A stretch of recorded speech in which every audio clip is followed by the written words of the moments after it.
Et avant toute chose, un mot de la météo de ce mercredi, puisque Météo France a levé la vigilance orange dans le nord et dans le Pas-de-Calais ce matin à 4 heures.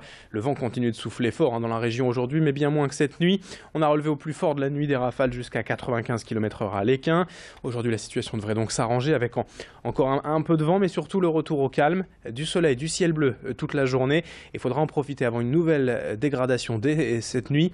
Et demain, un vendredi en fin de semaine, des pluies de nouveau dans la région.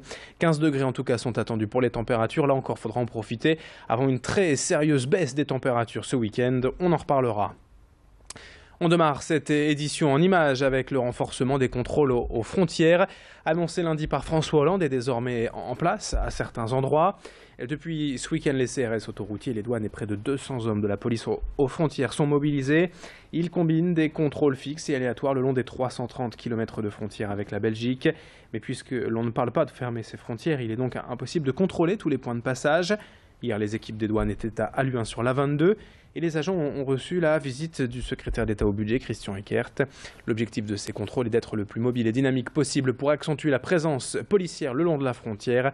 Xavier Silly était hier à Halluin auprès du secrétaire d'État. On ne va pas non plus dévoiler les indices qui ont permis souvent aux douaniers de bien cibler leur contrôle. Ils ont des techniques sur, bien sûr, l'immatriculation, le comportement des indices. Vous voyez par exemple que un certain nombre de découvertes de drogue ont été faites parce qu'on a repéré dans le véhicule une facturette qui venait d'Espagne. Enfin, voilà, tout ce qui fait ce qu'on appelle le flair du douanier. Ça peut être des armes, ça peut être des explosifs, sont souvent dissimulés de façon très, très profonde dans les véhicules.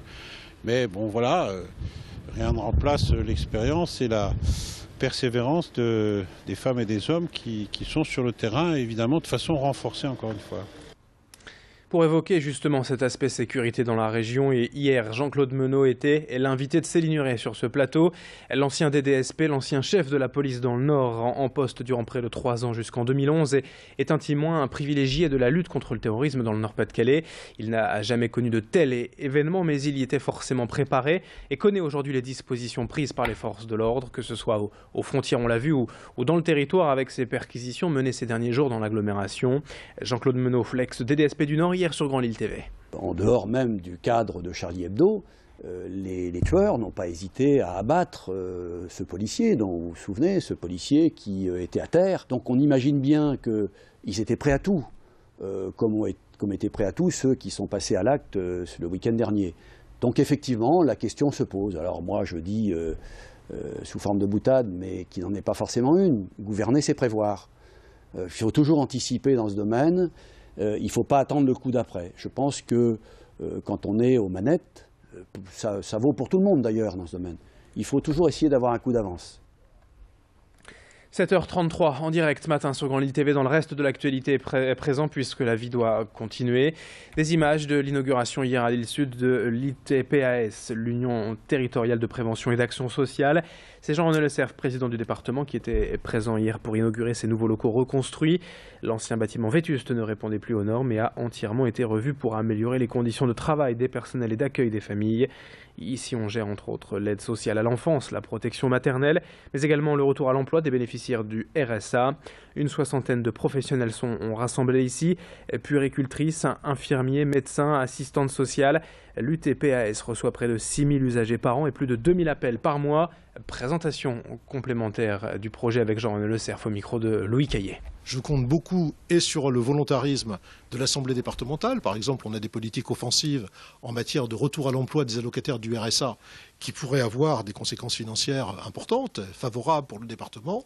Et puis, je n'oublie pas que le Premier ministre, qui m'a reçu il n'y a pas très longtemps, qui va recevoir une nouvelle délégation de l'Assemblée des départements de France dans quelques jours, dont je ferai partie, que le Premier ministre nous a promis à la fois une aide d'urgence pour les départements difficiles, dont le Nord.